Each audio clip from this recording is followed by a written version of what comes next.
Welcome back to Simran's channel. Hello everyone, I am back after a long break. So today we are going to deal with economics subject, and yes, I do remember that I was doing accounts FIFO method, which is first in first out, and I have jumped to economics. The reason for it is because economics एक ऐसा subject है जो बहुत ज़्यादा common है सब classes के लिए, from 11th to graduation level, even to post graduation. तो फॉर कॉमर्स आई फील्ड.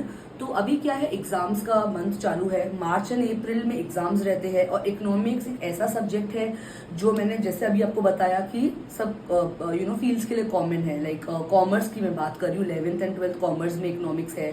फिर अगर आप फर्स्ट ईयर में देखोगे तो BCom, BMS, back, even back जो अकाउंट्स एंड फाइनेंस को बिलोंग करता है, उसमें भी इकोनॉमिक्स सब्जेक्ट आपको फर्स्ट ईयर में तो मिलेगा ही मिलेगा. And again if you go for post graduation तो MCom ये सब जो कोर्सेज है आपको इकोनॉमिक्स मिलेगा. MA जो है उसमें आपको इकोनॉमिक्स मिलेगा, which is master in arts. तो इसके लिए मैंने सोचा कि क्योंकि एग्जाम का भी मंथ चालू है तो मैं इकोनॉमिक्स पे फोकस करना चाहूंगी. और अब मैं आपको बता दूं, इकोनॉमिक्स तो सभी को पता है कि दो पार्ट्स में डिवाइडेड होता है. एक होता है माइक्रो इकोनॉमिक्स, एक होता है मैक्रो इकोनॉमिक्स. तो मैं फटाफट एक रिकैप दे दूंगी कि what is micro economics and what is macro economics. So micro economics एक ऐसा हम उसमें क्या स्टडी करते हैं, we study the micro part of the economy. It means we study only a individual unit. So I'll give you an example. Suppose I want to find out that what is the salary of my friend. So I want to find out the salary of my friend. So that is what I'm finding, the individual income of my friend. Similarly, if I want to find out the salary of the people employed in Maharashtra, like if I want to know the salary of teachers in Maharashtra, तो वो क्या हो गया, वो आपका macro economy हो गया. तो जब आप सिर्फ एक यूनिट के लिए पढ़ते हो इंडिविजुअल, तो वो हो जाता है माइक्रो. और मैक्रो जब भी आप एक ग्रुप ऑफ पीपल के बारे में पढ़ते हो. सो अभी मैं जो कॉन्सेप्ट सिखाने वाली हूँ वो मैक्रो इकोनॉमिक्स का ही है. So that is national income concepts. No, national income concepts में जो बेसिकली टू कॉन्सेप्ट्स जो बहुत ज्यादा पॉपअप करता है, एक तो है आपका GNP और एक है आपका GDP. So what is GNP? GNP is gross national product. So I have the textbook. I will read the statement and I will explain you clearly what is gross national product, because I want to why I am reading the textbook, because I want कि आपको एक clarity मिले. I don't want to create my own examples because textbook is the best part where you get the examples. So that is why I am reading the textbook.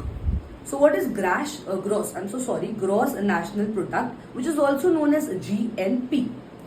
GNP is the money value of final goods and services produced by the country's factors of production wherever they are located during a given period of time, a quarter or a year. In other words, when the net factor incomes from abroad are added to GDP, we get GNP. What is GNP? GNP is the final value of goods and services. Now you will say, ma'am ये final value of goods and services क्या होता है? अब आप देखोगे, अब मैं आपको एक एग्जांपल देती हूँ. अब मैं एक मैन्युफैक्चरर रहता है, ठीक है, और उसका रॉ मटेरियल होता है ब्रेड. वो ब्रेड जाके देगा, वो ब्रेड बेक करेगा. फिर वो ब्रेड बेक करके आई थिंक एक शॉप में बेचेगा.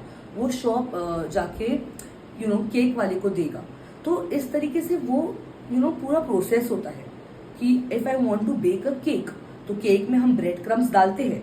तो वो ब्रेड पहले मैन्युफैक्चर होगा, फिर वो सेलर के पास जाएगा, सेलर से वो शॉपकीपर पे जाएगा, शॉपकीपर जब फाइनल प्रोडक्ट केक बना देगा फिर वो कस्टमर को बेचेगा. तो अब हम कौन सा प्रोडक्ट इंक्लूड करेंगे? हम इंक्लूड करेंगे cake, and we will not include bread, क्योंकि ब्रेड मैन्युफैक्चर से सेलर तक गया, सेलर से फिर अल्टीमेटली जब वो बन के कस्टमर पे गया, तो ये अगर हम देखेंगे तो ये 2-3 बार काउंटिंग हो जाएगा. सो टू अवॉइड डबल काउंटिंग हम सिर्फ फाइनल प्रोडक्ट जो केक है, क्योंकि हमें किस पे पैसा मिल रहा है? केक पे. उसमें ही ब्रेड का, शुगर का, सबका कॉस्ट एडेड है. तो इसीलिए हम सिर्फ केक का वैल्यू लेंगे, because it adds all the values of other raw materials. So it is not necessary and it is not needed only to add the value of raw materials, because if we do so it will lead to double counting, and double counting अगर वो lead होता है तो वो हमारा जो GDP या हम जो जीएनपी बोलते हैं, जीएनपी ग्रॉस नेशनल प्रोडक्ट या ग्रॉस नेशनल इनकम है, उसमें बहुत बड़ा चेंज आएगा और वो गलत है। इसके वजह से हम लोग डायरेक्टली केक का ही जो वैल्यू है वो ऐड करेंगे। अब जीएनपी होता क्या है, एक तो हमने ये समझा कि हम सिर्फ फाइनल गुड्स एंड वैल्यूज को का ही मतलब ये लेते हैं, फाइनल गुड्स एंड सर्विसेज का ही अमाउंट हम लेते हैं। सेकेंडली फैक्टर्स ऑफ प्रोडक्शन मतलब क्या, what are 4 factors of production, land, labour, capital, land, labour, capital and resources. अब लैंड यानी कि जिस पे आप कर रहे हो, जो आप फैक्ट्री में अगर जो मैन्युफैक्चर है तो उसके लिए land is the factory, shopkeeper के लिए उसका office is the factory. Labour यानी कि जो लोग एम्प्लॉयड है, the man power basically is your labour. Capital मतलब जो आप बिजनेस में मनी इन्वेस्ट कर रहे हो, एंड रिसोर्सेज अल्टीमेटली जो आपके रॉ मटेरियल्स वगैरह है। सो वो फैक्टर्स ऑफ प्रोडक्शन की हेल्प से ही आप प्रोड्यूस कर सकते हो final goods and services. Correct. मैं मतलब हमारे पास कोई रोबोट नहीं है कि वो खुद से केक बना देगा, sorry, there is a man power needed and there is a land needed for keeping the machinery also. So at the end we need factors of production and henceforth they are saying that factors of production produce these final goods and services. We also include the income coming from the foreign country, क्योंकि आजकल क्या हो रहा है कि जो youth है वो जाके फॉरेन कंट्री में एम्प्लॉय हो जाती है, उनको एक अच्छी अपॉर्चुनिटी मिलेगी, तो why will not, suppose if I'm getting a good opportunity abroad, for say instance I am getting a teaching opportunity in Australia where I am being paid good, right, and India के comparison में मुझे उससे 2 times अच्छा मिल रहा है, so I will say that's a very good opportunity for me. अब मैं तो हूँ इंडिया की, राइट, बट मैं कहाँ पे एम्प्लॉय हो रही हूँ, I am getting employed at Australia. तो वहां से जो इनकम आता है ना, ऑफकोर्स मैं थोड़ा इनकम अपने फैमिली को भी जनरेट करूंगी, तो वो जो हम इनकम जनरेट करते हैं from Australia to India, that is what is foreign income for India. क्योंकि कहाँ से मनी आ रहा है, ऑस्ट्रेलिया से, because where I am located currently in Australia, तो वो भी हम इंक्लूड करते हैं। So let's go further, net factor income from abroad. अब हम लोग किस पे ज्यादा फोकस करेंगे, the net factor income from abroad. Abroad यानी कि फॉरेन कंट्री, ठीक है। अभी जो हमें नेट इनकम मिलता है, नेट मतलब क्या होता है, फाइनल इनकम। ग्रॉस यानी कि उसमें थोड़ा बहुत डिडक्शंस हो सकते हैं, लेकिन नेट यानी कि जो फाइनल इनकम अपने फैमिली में भेज रहे हैं। जैसे मैं क्यों ऐसे बोला फैमिली को आप जो इनकम भेजो, क्योंकि मैंने आपको उसका ही अभी एग्जांपल दिया। So the net income means the final income which you receive from foreign country और abroad is known as net income from abroad. So, some of the country's national output may be produced by the factors owned by the foreigners or by the foreign owned firms. So, for example, अब जो Australia है, वहाँ पे जो Australia के रहने वाले हैं, वहाँ पे भी वो भी अप्लाई करेंगे फॉर टीचिंग जॉब में, वही एग्जाम्पल यूज करें तो जो वहाँ के टीचर्स है, तो now the teachers are getting employed in Australia itself, तो वो जब भी कॉन्ट्रीब्यूट करेंगे अपने कंट्री में, तो वो ग्रॉस नेशनल इनकम में ही ऐड होगा. बट कई बार क्या होता है कि हम जब डोमेस्टिक कंट्री से भी इनकम प्रोवाइड करते हैं, तो वो भी इंक्लूड होता है. जैसे कि अब मैं वहां पे मैं एम्प्लॉयड हूँ, ऑस्ट्रेलिया के लोग तो जो एम्प्लॉयड है वो तो कर ही रहे ऑस्ट्रेलिया में provide income through form of tax and all. But मेरा जब मैं इनकम वहां पे कमाऊंगी तो मेरे को भी तो वहां पे टैक्स भरना पड़ेगा. और I am not the local person of Australia, I am from India, तो India is the domestic country for them, तो वहां से भी उनको इनकम आया through me in the form of tax. तो वो लोग कहना चाह रहे हैं, यानी कि एक तो जो वहां पे लोग रहते हैं उससे तो वो कमा ही रहे हैं. Similarly, some of the domestic factors or domestically owned firms may be producing output in a foreign country. यानी कि मैं उनको output दे रही हूँ in the form of tax, being an Indian person. But since I got a good opportunity in Australia, so I went there. When we make a provision for the above factors, we can get a measure of domestic output produced within the country, or we can get a measure of the output produced by the economy's factors of production wherever they are located. The difference between above two measures is expressed in the terms of net factor income from abroad. Thus, तो simple meaning में बताऊं तो हमें net factor income कैसे मिलता है, उसका एक फॉर्मूला है बहुत ज्यादा सिंपल सा. नेट, मैं ये यहाँ पे ब्लू पेन यूज करती हूँ. ओके, हाँ, 1 सेकेंड.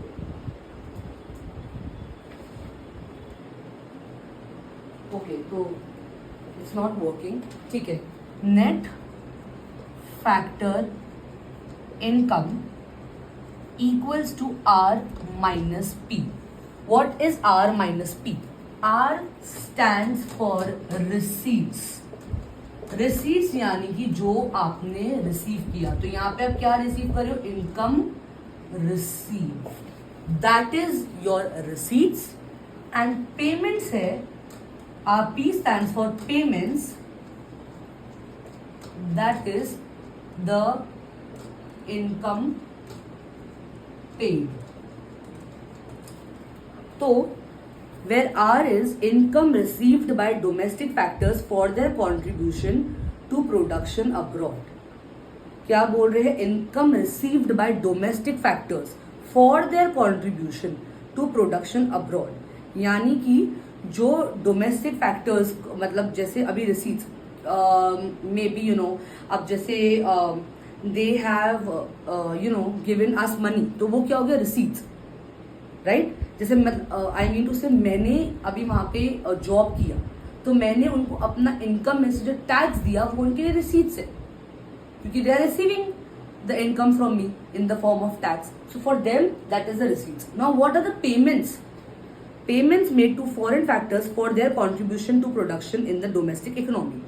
अब जैसे कि वो हम लोग को जो पे कर रहे हैं, अब वो जो मुझे पे कर रहे हैं that is the payment from the foreign country, और जो मैं उनको in the salary which they are paying to me is the payments, and the income which they are receiving from me in the form of tax is receipts. तो जब हम लोग income minus expenditure करते हैं, because receipt stands for income and payment stands for expenditure, तो जब आप income में से एक्सपेंडिचर माइनस करोगे तो आपको नेट इनकम मिलेगी.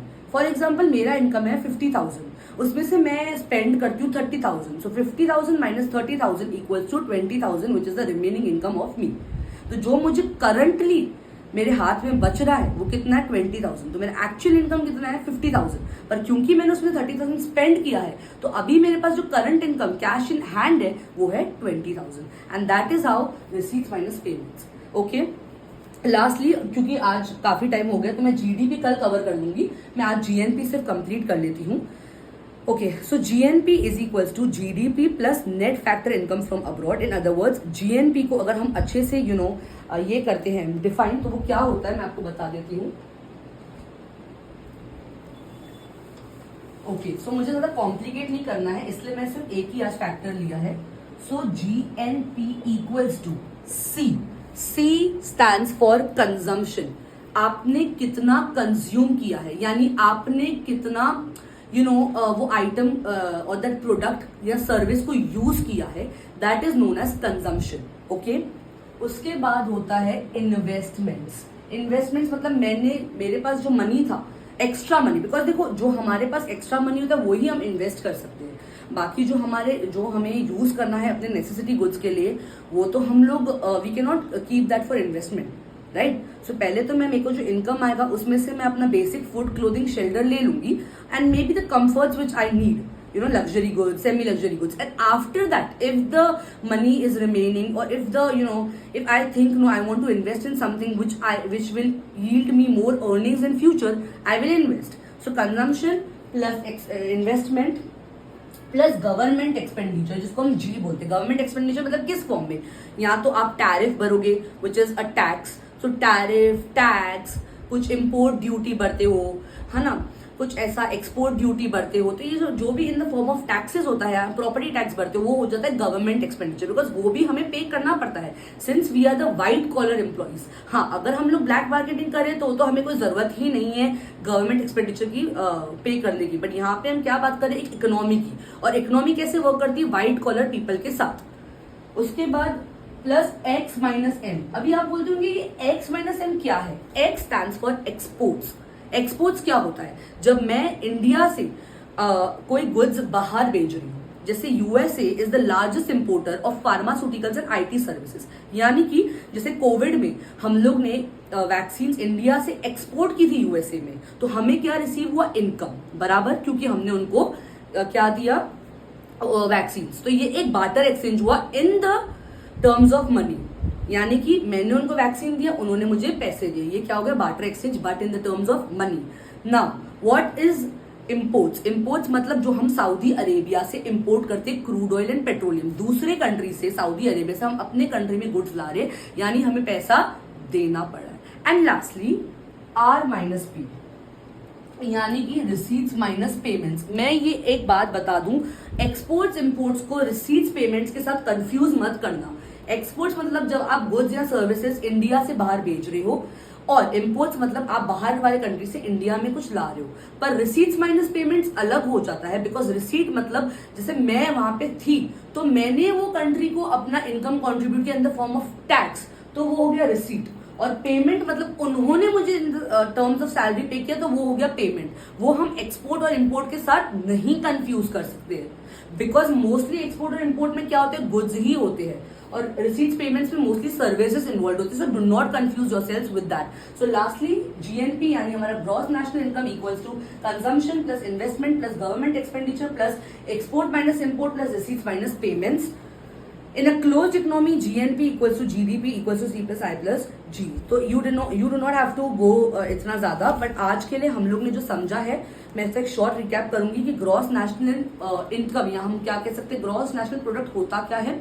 नेशनल इन इटसेल्फ हमें बता देता है कि हम एक इकोनॉमी की बात करें, हम एक नेशन की बात करें। एंड सिंस हम इंडिया में रह रहे, तो मैं इंडिया का ही एग्जांपल लूंगी। तो अगर मैं मतलब क्या इंक्लूड करूंगी, मैं जो फैक्टर्स ऑफ प्रोडक्शन जो है लैंड, लेबर, कैपिटल, रिसोर्सेज, उन्होंने जो केक प्रोड्यूस किया है, so my factors of production are land, labour, capital, resources, and what is my final product? Cake. तो मैं सिर्फ उसका ही वैल्यू इंक्लूड करूंगी। उसके बाद हम लोग ने क्या देखा? रिसीट्स एंड पेमेंट्स क्या होते हैं। उसके बाद जीएनपी का एक्चुअल फॉर्मूला क्या होता है कि consumption, expenditure, investment, export minus import and receipts minus payment. तो अगर आप लोगों को ये वीडियो अच्छा लगा हो, विच आई एम श्योर आप लोगों को इन्फॉर्मेटिव तो जरूर लगा होगा, so please do not forget to like, share, subscribe and comment on my channel. मुझे और कमेंट करो, क्योंकि मैं कॉमर्स रिलेटेड फील्ड जो है, कॉमर्स फील्ड बेसिकली, उसके लिए मैं इकोनॉमिक्स, मैथ्स, अकाउंट्स, मैं ये सब सब्जेक्ट्स केटर करती हूँ। तो आपको कुछ भी डाउट हो तो प्लीज आप कमेंट सेक्शन में मुझे बता सकते हो, या आपको कोई और सब्जेक्ट के लिए चाहिए हो, कॉमर्स रिलेटेड फील्ड के लिए, so please comment below. Thank you so much.